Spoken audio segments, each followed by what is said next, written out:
What is going on, everybody? It's the Francis Winner for a Monday Night Raw review from June 8th, 2020. Or should we call it Monday Night Charlotte? Because that's all Vince McMahon seems to give a fuck about. Charlotte Flair was in not 1, not 2, not 3, not 4, not 5, not 6, but 7 segments on this show. Now granted, 5 of those segments were in matches. It was originally announced Asuka versus Charlotte Flair was going to be on this show tonight. So we start the show off and Asuka comes out. Okay, great, we're going to get this match out of the way so we can get done with Monday Night Raw. But no. Bayley and Sasha Banks decided they're going to come out because they were announced for this show because they're the women's tag team champions, so they can go to Raw, SmackDown, and NXT. Then Charlotte comes out to make it even worse. Then the Moronics come out to make it even worse. So these 6 women decide to bicker and bitch and moan and back and forth between each other, which leads to a triple threat match. And then WWE decides, well, that's not enough Charlotte Flair. That's not enough Charlotte Flair at all. We're gonna give her an interview spot with Asuka next, like an interview spot later, and then we're gonna put Asuka and Charlotte Flair in a match at the end of the show that takes up 3 fucking segments. Where's Bianca Belair? Where's Liv Morgan? Where's Ruby Riott? Where's Natalya? Where is Shayna fucking Baszlier? There are more than just Peyton Royce, Billie Kay, Asuka, Charlotte Flair, and Nia Jax. Where is everybody else? Kairi Sane's probably off nursing an injury, so that's why she hasn't been seen. But where is Bianca Belair? That's right, she's main eventing main events on a weekly basis. What was the fucking point of bringing her up to the main roster if you weren't going to fucking use her? Ruby Riott has been back from injury since what? February? Right before WrestleMania? Right? I'm sorry, she came back in January. She's had 2 matches against Liv Morgan, or 3 matches against Liv Morgan, which she lost all of them. And what, 1 match against Charlotte possibly? And that was that. Shayna Baszlier was ruined from day 1, brought up for the Royal Rumble, lost the Royal Rumble even though she should have won it, which undermined her entire fucking run to WrestleMania, acted like a fucking vampire the next night, built to a match at WrestleMania, lost at WrestleMania, built to a match at Money in the Bank, didn't even get into the final section of Money in the Bank. She disappeared halfway through, and we haven't seen her since. What in the fuck? Why is it all about Charlotte fucking Flair? Charlotte Flair has been just regressing and regressing and regressing. She sucks on fucking promos. We don't want to fucking see her. Going from the last 2 months of Charlotte on Raw, SmackDown, and then eventually NXT, which, by the way, what happened to the brand-to-brand invitational? That kind of went away already, which was a smart idea. We didn't need that. But to have Charlotte Flair, who last night was carried through a good match on a subpar takeover because there was no crowd and it didn't feel like a normal takeover, to again be on Monday Night Raw because she can't go back to NXT because she's no longer NXT Women's Champion. Let's put her in 7 fucking segments on 1 fucking show. She was on this show for at least, a cumulative, at least an hour and 10 minutes. That is fucking ridiculous. That is overexposure. That is just more and more times that you're going to see people clicking the remote to change the channel. Or they're going to turn off the TV, go play some kind of video game, or go watch a movie with their friends, or go out and do something, because guess what? Everything's opening up. The fact that you continue to harp on Charlotte Flair.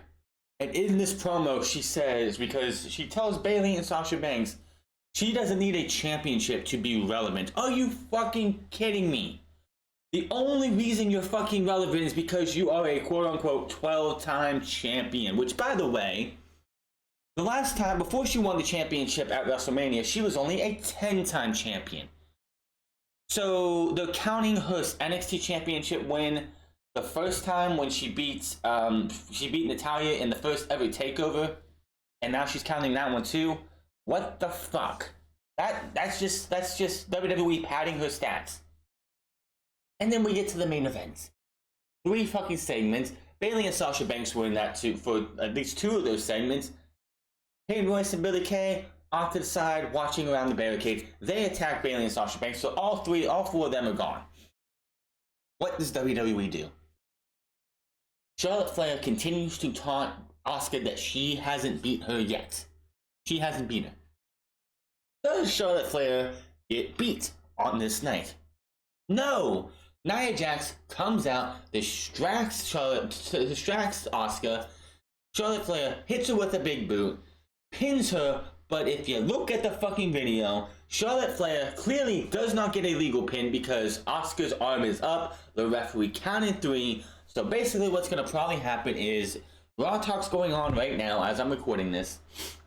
They're probably going to announce, this just in, Charlotte Flair has been added to the Women's Championship match at Backlash, so we're going to have ourselves a triple threat match. So Charlotte Flair can win her 13th championship and make it even more pathetic. This pisses me off like no end. There is no fucking reason to continue to harp on Charlotte Flair. If you want to use Charlotte, she should be out there trying, because she comes out as like, she's the hardest working woman in all of WWE and all of sports entertainment. Why isn't she having matches with Bianca Belair? Elevating Bianca Belair to be better. To give her a chance to be, hey, when if Charlotte Flair happens to go down with an injury or something, you have Bianca Belair there in her place. What about Ruby Riott? What about Shayna fucking Baszlier? Well, WWE doesn't seem to care about Shayna Baszlier because we haven't seen her in months and weeks. I believe the last time we saw Shayna Baszlier was 2 weeks after Money in the Bank, or the week after Money in the Bank, when she beat Natalya for the 2nd week in a row, and then the next week it was Natalya versus Charlotte versus Nia Jax, with the winner going on to face Asuka at Backlash. Where's Shayna Baszlier? Where's Bianca Belair? Where's Liv Morgan? Where's Ruby Riott? Where are all these women? Why is it always Charlotte, Charlotte, Charlotte, Charlotte, Charlotte? We are sick and fucking tired of Charlotte. And then you have some fucking jackasses on there and be like, oh, this was the 2nd night in a row, man, that Charlotte Flair was part of the match of the night. Charlotte Flair was carried through last night's match. Barely, because she wouldn't sell a damn thing to Io Shirai or Rhea Ripley, trying to be this superhuman woman that she is not. Tonight, Asuka had to do her damnedest to make this match look fucking good. Charlotte Flair from 2014/15 was is a better Charlotte Flair than what you see now. Charlotte Flair now is overhyped, overrated, and needs to be taken down a peg or 2. She will never be better than her father. She is never going to be one of the greatest of all time. Beth Phoenix called her the most decorated woman in WWE history. I'm sure Asuka would have to say something about that, seeing she's won the Royal Rumble, she's won the Women's Tag Team title, she's won the Raw and SmackDown and NXT Women's Championship, and the sole survivor of the first Women's Survivor Series, Survivor Series women's match after they did the brand split in 2016. So, well, not the first one, the second one, whatever. But she was a survivor in Survivor Series. Yet Charlotte Flair is only the most decorated because she has 12 meaningless title reigns. 12 meaningless title reigns. Hell, the last one she just had for NXT was pointless as fuck. What did she do? Oh, Triple H is like, oh, she helps elevate the championship. She's gonna elevate somebody when they beat her. Who was Io Shirai pinned last night? She pinned Rhea Ripley. The whole build-up should have been, if you were gonna have Charlotte beat Rhea at WrestleMania, then you build Rhea back up, and then when you get to SummerSlam, she beats Charlotte and gets the title back. But they didn't do that. So you took the title off of Charlotte Flair, off of Rhea Ripley, gave it to Charlotte Flair, killed all of Rhea Ripley's momentum, only to give it to Io Shirai, which, mind you, I am happy that Io Shirai is the NXT Women's Champion. Charlotte Flair is a cancer to this company, a cancer to this women's division. She brings everybody else down, and like Io Shirai had to bring herself down from her greatness to make Charlotte Flair look good. Rhea Ripley had to lower herself to make Charlotte Flair look good. Asuka had to lower herself to make Charlotte Flair look fucking good. I'm sick and tired of the Charlotte Flair parade. You might as well rename Monday Night Raw Monday Night Charlotte, because that's the only woman Vince McMahon seems to give a fuck about. There were other great, talented women on this fucking roster, and they refuse to fucking use them. It's all about Charlotte, Charlotte, Charlotte, Charlotte, Charlotte, Charlotte, Charlotte. We're not going to be happy till Charlotte Flair is a 17-time women's champion, and we can sit there and be happy that she broke her daddy's record, which nobody's going to give a fuck about when it's over with. Give other women a chance, because it's fucking getting out of hand that it's only about Charlotte. Give me a fucking break.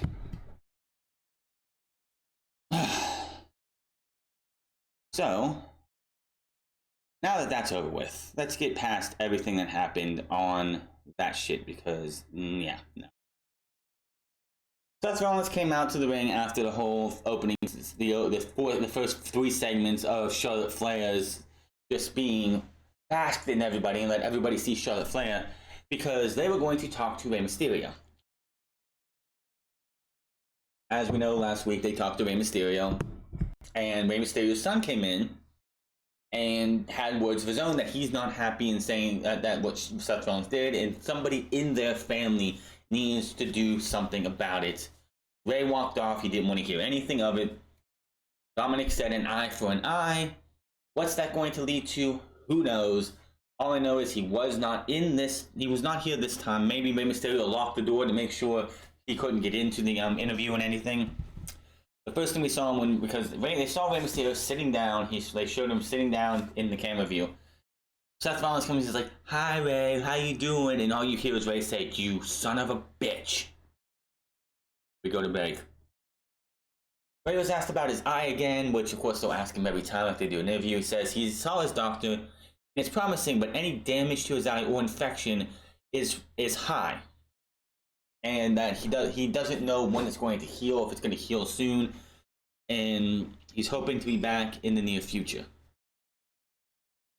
Now Rey is talking to Seth Rollins, and he tells him when his injury is healed and he's able to come back, this is what's going to fucking happen. I'm not going to wait till the end of the match to hit you with the 619. As soon as that bell rings, there is a 619 with the Monday Night Messiah's name all over it. Seth Rollins is like, Rey, stop with these false lies. Stop with all this. You need to understand what your sacrifice did for the greater good. Rey says, like, enough of this bullshit. I wasn't sacrificed. Seth Rollins, again, of course, goes on a tangent again, but all of a sudden you see Aleister Black out of nowhere come in and beat the living fuck out of Seth Rollins. We cut the break. So, I'm loving the heel role for Seth Rollins. We'll talk about that here in a second too. But we come back, and it's rematch of Mania, because 2 weeks ago we had, or 3 weeks ago, we had Humberto Carrillo and Aleister Black versus Murphy and Austin Theory. What do we have tonight? Aleister Black and Humberto Carrillo versus Austin Theory and Buddy Murphy. This match did not last long at all. I will say though, Aleister Black and Buddy Murphy, either they are really good at making it look devastating, or they do not hold back on each other. They look like they throw hands, they throw kicks, they throw they sound devastating sounding kicks, knees, everything. But it didn't last very long. Aleister Black did pick up the win. And we go from there. Ew, I just had a fucking fly on my hand. Now, after the match, because Seth Rollins somehow just disappeared, Rey Mysterio's music hits. Aleister Black, the commentator's like, "Whoa, what the fuck is this? What is this?" Aleister Black and, of course, Carrillo are surprised, shocked. They look up at the thing, and it's Seth Rollins wearing a Rey Mysterio mask for some reason, allowing Murphy and Theory to attack Aleister Black and Carrillo. They beat the hell out of them. Seth Rollins comes in, makes it a 3-on-2 affair. They throw Riott out of the ring. He's beaten, he's spent, he's not coming back in. And Seth Rollins keeps telling him, is like, this is what you get for getting in my way. He has Buddy Murphy beat up Aleister Black even more. Then has Aleister Black Buddy Murphy hit him with Murphy's Law. Has them put him up on the ropes, holding him back. He's yelling at him. He's telling him, this is what you get for getting in my way. Stop messing with, stop butting into my business. They have him on the ground, and then hits him and says, I'm gonna have to make he pretty much says he has to make a sacrifice out of Aleister Black. Hits a curb stomp. That was that. Great fucking heel work by Seth Rollins. He is coming into his own. Fucking love it. He is doing, this is the best Seth Rollins has been since his Monday Night Rollins days when he was a babyface and he was going, like, from WrestleMania 2 years ago? Yeah, WrestleMania 2 years ago. 34 to SummerSlam of that year. Seth Rollins had one of the hardest stretch runs going into SummerSlam. If WWE would have did the right thing at SummerSlam, I would have had a champion versus champion match between Seth Rollins and Brock Lesnar, both titles on the line, and Seth Rollins walks out as your new Universal Champion. At that time, the fans would have been behind him, the fans would have been fucking happy, and the fans would have went home happy, and everything would have been great in WWE. What did they do? They gave us Seth Rollins versus Dolph Ziggler with a returning Dean Ambrose, which they spoiled because they were fucking stupid. And they gave us Roman Reigns beating Brock Lesnar in one of the most anticlimactic bullshit ways possible.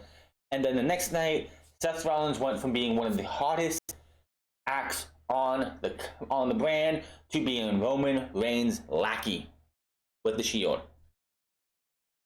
But then we had the Peep Show. Now before that, we had Randy Orton in the back, and he only wonders if Edge is supposed to be the only guest on the Peep Show, as Christian was here tonight for the Peep Show. Charlie Cruiser says yes, that is affirmative. He says, fine, that's cool. He wonders why. He's like, keep it between me and you. There's a possibility that there's going to be more than one guest on the Peep Show when he walks off. Comes out, Christian comes out. We go to break. We come back. He brings out Edge.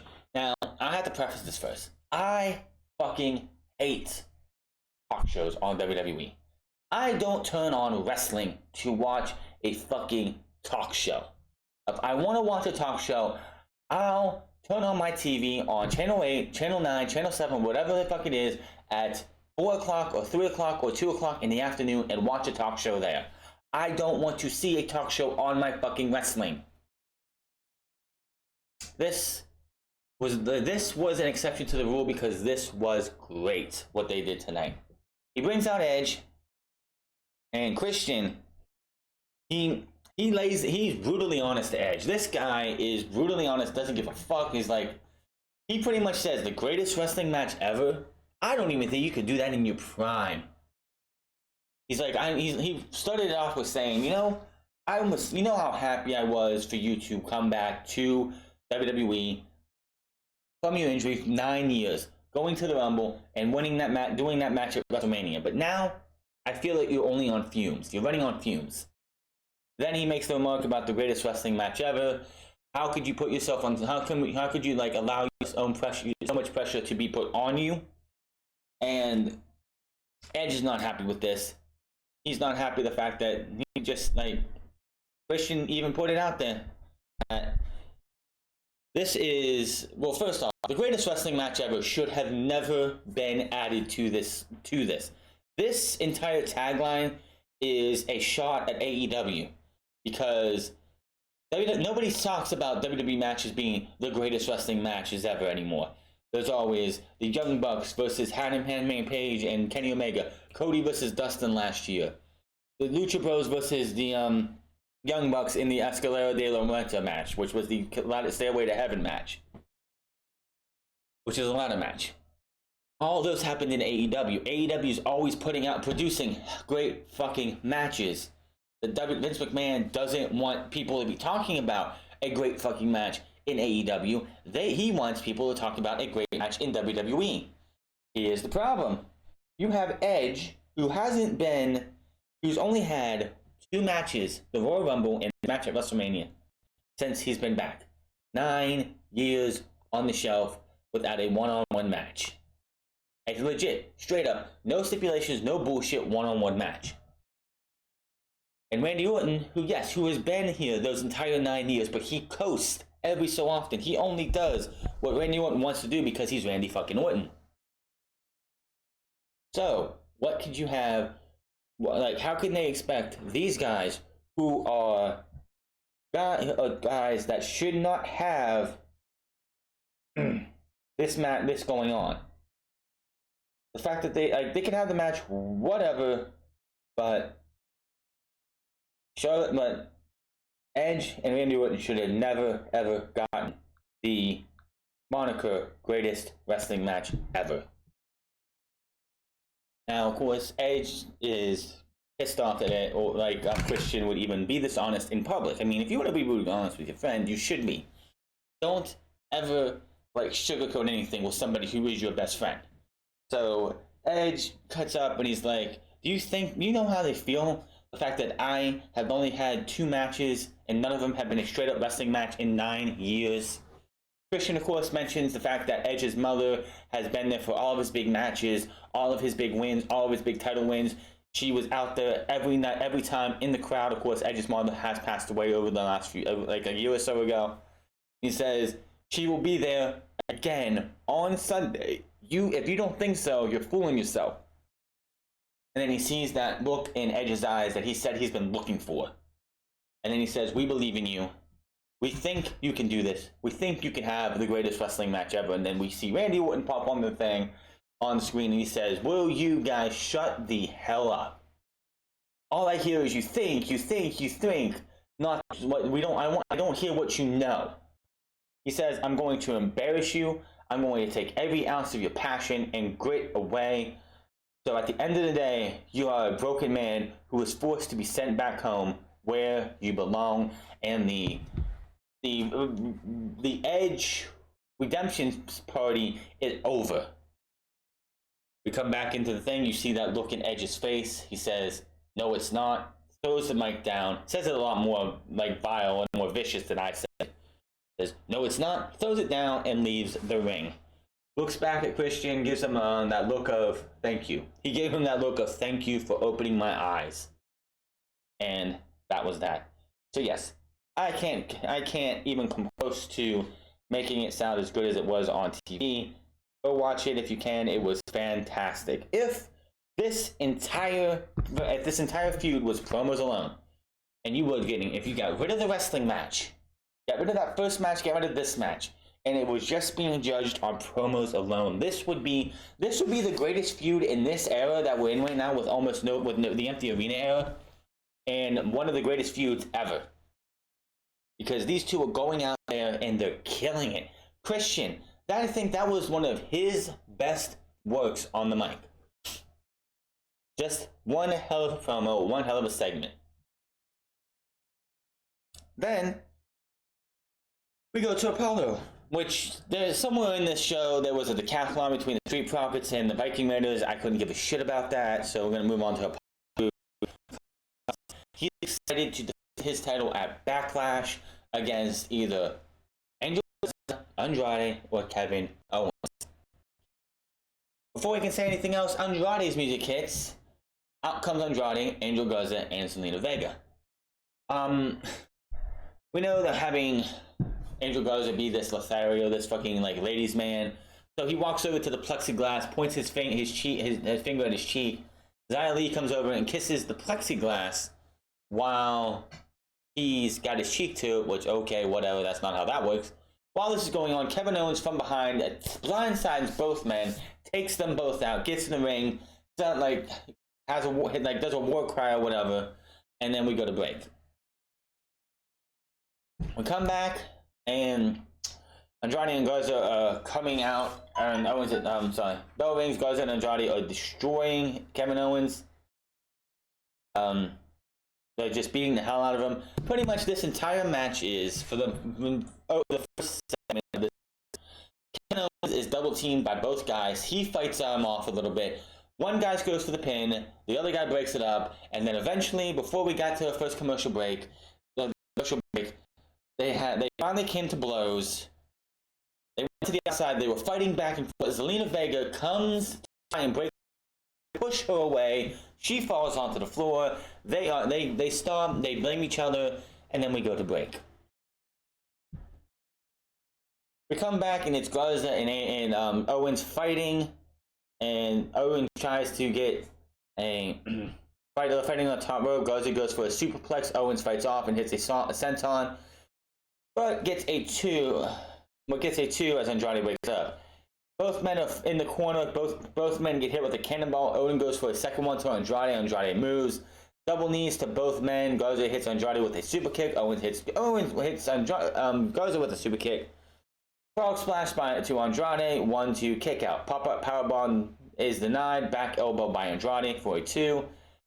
I know Chris Jericho does the Judas effect, which is the same thing, and it is what it is, but when Andrade does it, it sounds and looks more devastating because he's not setting up for it, he's just coming out of nowhere with it.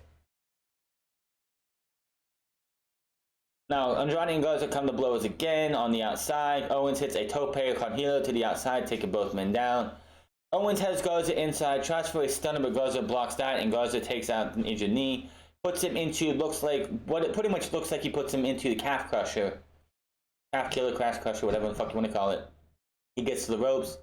Owens finally hits the stunner, but Andrade comes in, kicks him off, steals the pin, 1, 2, 3. And predictably, WWE is giving us Andrade versus Apollo Crews again. Do we not have anybody who's not been on TV, or do we not have anybody else other than Andrade to take on Apollo Crews? This is WWE's biggest fucking problem right now, is they don't utilize their entire roster. Let's see here. Let's see. Let's see here. Cedric Alexander. Where is he? Where's Cedric Alexander and Ricochet? Where the fuck have they gone? What happened to this big little push that these two were getting? They had 2 weeks in a row where they beat 2 guys. Then they lost to Brendan Vink and Shane Thorne. Then the next week they won a 6-man tag match with R-Truth. They won that match and then they just disappeared. I would love to see Cedric Alexander versus Apollo Crews. I would love to see Ricochet versus Apollo Crews. I think those guys would make magic in the fucking ring. Let's see here. Riddick Moss is nowhere to be found. Who gives a shit? R-Truth, he's off being his 24/7 bullshit things. John Benjamin is apparently on the Monday Night Raw roster. What's he going to be doing? Nothing. Sitting at home doing nothing. I wouldn't mind seeing him on WWE television. Maybe he's being quarantined still. I don't know. I would love to see Ricochet coming in to take on Apollo Crews. You know why? Because it's not something you have seen. If you have seen it, it hasn't been very often. But that is what we're getting, because WWE can't go the surprise route. They have to go the predictable route. Now we go to the back, and here's segment number 4 for Charlotte Flair, because we have to give Charlotte Flair as much time on TV because she's only on one show now. There's no brand invitational. That seems to have been dropped, which nobody seems to fucking talk about. And they don't say, oh, well, Becky Bailey and Sasha Banks were on Raw. They're the women's tag team champions. The women's tag team champions have carte blanche to go to Raw, SmackDown, and NXT if they want to. It's not that hard to figure out. Which, by the way, WWE couldn't wait till we got to Monday Night Raw to tell us that Bayley and Sasha Banks will be defending the tag team titles in a triple threat match between them, the Moronics, and Bliss and Cross. My question is, why is this match happening? What have Bliss and Cross done to earn a rematch? Hell, Andrade had to go through a fucking triple threat match to get a rematch for his United States Championship, yet Bliss and Cross get a tag team title opportunity. Now, yes, I understand the Moronics won against Bliss and Cross in a non-title match, and then Nikki Cross lost last week. So if you want to give them a title match, that's fine. The only justification you have is because the Moronics and Bayley and Sasha Banks, the Boston Thug Connection, are both heel tag teams, and you don't want to see a heel versus heel tag team title match because that would be god-awful. But Flair's backstage. She's being asked about her match last night and losing the Women's Championship. She's like, you know what? I did my job. I elevated the Women's Championship. No, you didn't. You drug that Women's Championship and that Women's division down and set it back at least a decade. It's just, who gets elevated from that show? Not Mia Yim. Mia Yim went up against Charlotte Flair. What happened there? Nothing. WWE has this problem that they don't seem to realize with the women's division. Why is AEW's women's division, which is not the best, better than Raw and SmackDown combined? Because it's not solely focused on one storyline. Raw is only solely focused on what is Charlotte Flair doing. Instead, you could have Charlotte Flair feuding with Bianca Belair while Asuka takes on Nia Jax. It's not that hard, Vince. You don't have to have Charlotte Flair in the women's division, in the women's championship title picture every single week. It just gets so nauseating that we still have to have this continue on week in, week out, month in, month out, year in, year out. It's time. I'm going to quote Owen Hart because I can and because it's so appropriate. Enough is enough. It's time for a change. It is. Now, she's talking and then Asuka comes in. Asuka's being her goofy self. Charlotte asks her, do you take anything seriously? Asuka stops being goofy and as serious as she could be. Yes, I do. Slaps the taste out of Charlotte. She slapped Charlotte so fucking hard, Charlotte actually was rocked and fell to the floor. Fucking beautiful. Fucking beautiful. Then we get the VIP Lounge. The VIP Lounge, which, before we get to that, of course, MVP was backstage. I think a little bit earlier. And Charlie asked him, what are you going to be doing? Like, what happened after Monday Night Raw? We were advertised that we were going to see what happened after Monday Night Raw last week. We didn't get any of that. Unless I missed something, I did not see any video footage of this is what happened after Raw went off the air. No, we didn't get that. So, R-Truth gets choked out and gets submissioned out by Bobby Lashley from that. Who cares? So MVP's in the VIP Lounge. He's trying to bring out Bobby Lashley. He's supposed to be his exclusive guest. When out comes Mr. Drew McIntyre. And Drew McIntyre comes out and says, hey, I thought we weren't friends after everything's going on. Thank you for, but I see we're all cool and everything. Thank you. And Drew, reminds him of the Claymore, but he doesn't know anything about being put in that devastating Full Nelson, which, by the way, apparently Chris Masters gave his finisher to Bobby Lashley because Bobby Lashley was the only guy during the Master Lock Challenge was the first and only guy to break out of the Master Lock, which was the Full Nelson. So he pretty much says that he pretty much threatens that I'm going to give you a Claymore, I'm going to count down like I usually do, the 3, 2, 1, and it's either take it like a man or run. I find you, beat you up, and give it to you anyway. 3, 2, Bobby Lashley comes in. Then the Viking Raiders come down because they have a match with Bobby Lashley and MVP. Why is this match happening? Why is Bobby Lashley versus MVP and MVP versus the Viking Raiders even happening? Do we need this match? No.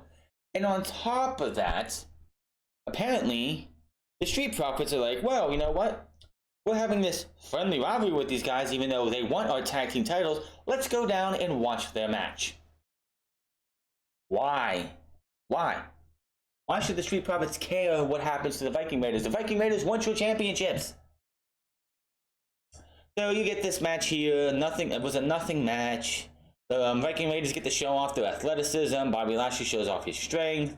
In the end, Eric gets tapped out, and that was that.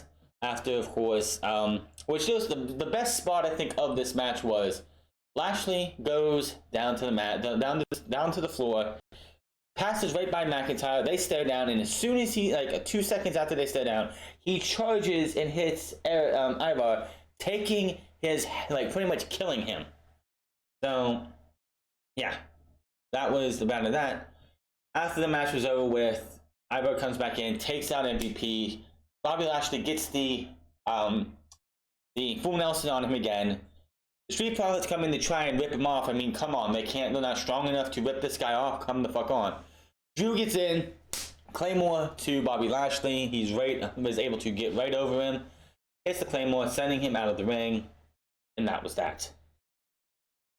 And again, we talked about Asuka and Charlotte Flair, the fact that WWE decided that 7 segments was warranted for Charlotte Flair. No Liv Morgan, no Ruby Riott, no Shayna Baszlier. If I'm Liv Morgan, if I'm Shayna Baszlier, if I'm Ruby Riott, I don't want to put up with this shit. You don't want to give me a shot? I'll go somewhere else. Whether it's AEW, Impact Wrestling, New Japan's coming back, even though I don't think they do women. Stardom will be coming back. I'm sure they will do great over there. This is got to stop. Charlotte Flair is not all it's cracked up to be. She is. I'm not saying she's terrible. She's decent. She used to be fucking good. She's regressed because all she has to do is go out there and be a Flair. By the way, I forgot to mention, Apollo Crews came out to new theme music. You couldn't tell, but yeah, he came out to new theme music, which I guess winning a WWE Championship warrants you a new theme song. Okay. When it came to Bayley and Sasha Banks, they really didn't need to be on this show. If they weren't coming out here to announce that they were going to have this triple threat match was going to happen, why have them on the fucking show? WWE could have easily had Tom Fuller, Samoa Joe, and Byron Saxton give us, hey, this match is happening in Backlash. Why? Because it can. This was your go-home show. Next week will be taped tomorrow. Backlash is already in the can. I don't think any titles are going to change because it's a tape show. I don't think WWE really wants to do that because, for fuck's sake, the go-home, the post shows are going to be taped tomorrow. So why would you do any title changes on there?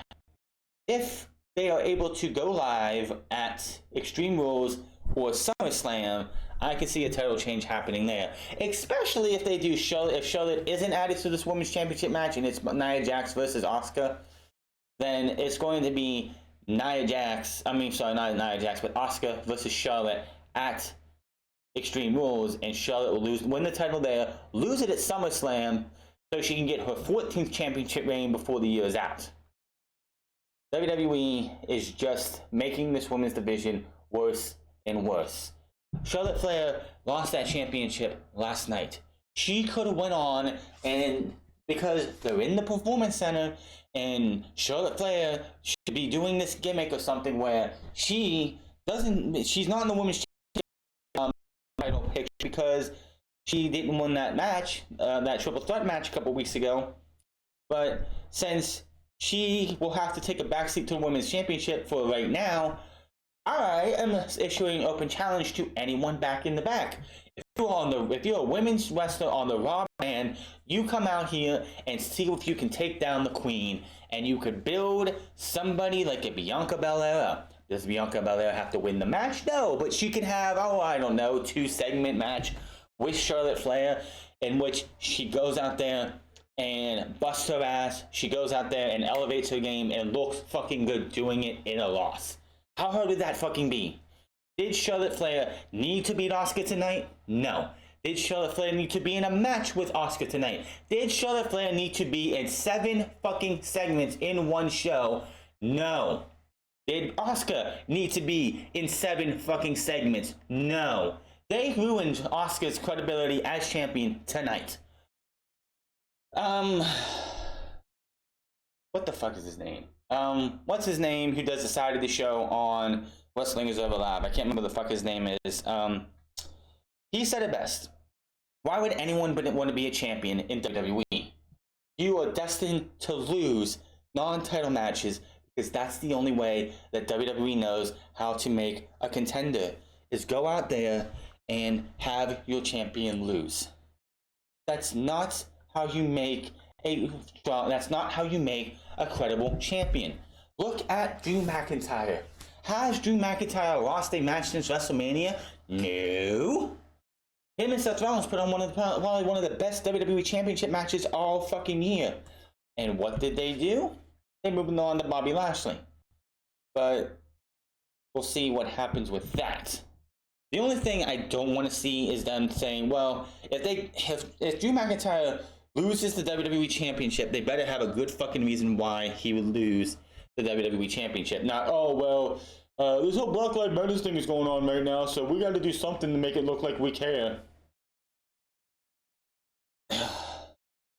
We have a few days left. Next week's post, like I said, the reason I don't think there'll be a single title change at the pay-per-view is, one, all the title matches are not really where you want to see titles changing. Two, you have the fucking post shows being taped tomorrow. But yes, I know, at WrestleMania, Drew McIntyre won the WWE Championship, and then the show was taped already before. But the show was taped... Was it taped before or after? Whatever. Anyway, I would rather see WWE do things right. Give us more options and more variety with the women. That is one strong suit that AEW and NXT both do, is they give you more options of the women. You don't just see Shayna Baszlier on, like, when Shayna Baszlier was the NXT Women's Champion, you didn't just see Shayna Baszlier running roughshod over the NXT women without other women getting a chance. On Raw, it's either Charlotte Flair or nobody. Charlotte Flair should not be anywhere near the Women's Championship right now. You want her to have a match with Charlotte, and you want her to beat Charlotte. Beat Asuka and beat Asuka. Fine, do it at SummerSlam. Let other women have a chance. Have Charlotte go out there and start having some kind of like prove me challenge. Feels like, talk about how she's up on the top of a mountain and nobody else is on her level. Have other women come out there and challenge her, from like a Liv Morgan, who's done it a couple times, Ruby Riott, Shayna Baszlier, fucking Bianca Belair, Chelsea Green. When Chelsea Green comes up, which apparently she's possibly doing, who knows? Give us something else. We are sick and tired of Charlotte. It's kind of sad when you have people sitting there online telling Andrade, get Charlotte pregnant so she'll be gone for 9 months to a year. That's how desperate everybody wants Charlotte Flair gone. Is they're begging and they're wanting Andrade to get her pregnant so she'll disappear. It's just absolutely sad. This company is fucking sad. But Monday Night Raw sucks. It has always sucked. It will always suck as long as Vince McMahon is in charge. It is just what it is. I don't know what's going to happen at Backlash. I don't care what happens at Backlash, because quite honestly, I don't think WWE is going to do the right thing and keep the right champions as they are, and give us some bullshit fucking finishes at the pay-per-view. Honestly, because this is usually what happens at the pay-per-view that's not named Money in the Bank. If it's not Money in the Bank in June, we get a bunch of bullshit finishes, so we continue on into July. So Charlotte's probably, even if Charlotte's not in this match, if she doesn't get added, I don't think Charlotte will be added won't get a title shot until SummerSlam, because that's the big stage and Charlotte needs the big stage. I wouldn't surprise me if Asuka is defending the title and defends the title at Backlash, but then at Extreme Rules, she's again facing Nia Jax. So this just feels like one of those pay-per-views outside of Edge and Randy Orton, which better be the last time we see this fucking match. We'll see rematches from this pay-per-view in July. But I've rambled enough. This company is losing their fucking mind. Charlotte Flair has got to go. Give us a break from Charlotte. We always wonder, is WWE ever going to do an off season? This would have been the perfect time for them to do an off season because of all this COVID bullshit that we had to go through for 3 months. Once again, was bullshit. But Charlotte needs to go. You can do an off season for talent without having to shut down for months. You take Charlotte away. You give her 3 months off. She should have lost to Rhea Ripley, and then she leaves the night, and then she leaves from WrestleMania week, and we don't see her back till SummerSlam. That would have until SummerSlam, Bill. That would have been fantastic because it would have got Charlotte Flair off TV, and people would probably appreciate her more when she came back, and it would give us a breather. But WWE won't fucking do that. Give us something else. Give us others. Give others a fucking chance. You had this whole Black Lives Matter thing trending. Give other women a chance trending. Because WWE does not want to give any other woman a chance that isn't named Charlotte Flair. If you're not some big boob bimbo blonde like Charlotte Flair, you're not going to have a fucking chance. Or if you're not related to The Rock, I'm surprised Asuka was allowed to win the fucking Women's Championship at Money in the Bank. I'm surprised they didn't have somebody else win it, like Nia Jax or somebody else. But no, if you ain't got blonde hair and you ain't got big boobs, you ain't a bimbo, WWE don't give a shit. But I'm getting out of here. Hit that subscribe button, comment down below, like or dislike this video. Follow me on Twitter at The France Club. Follow me on twitch.tv/The France Club. Follow me on Instagram at The France Club. I would really appreciate it if you guys follow me on all those, and I will see you guys Wednesday for some good fucking wrestling and a good building women's division. Till then, my name is The France. I'll see you guys later.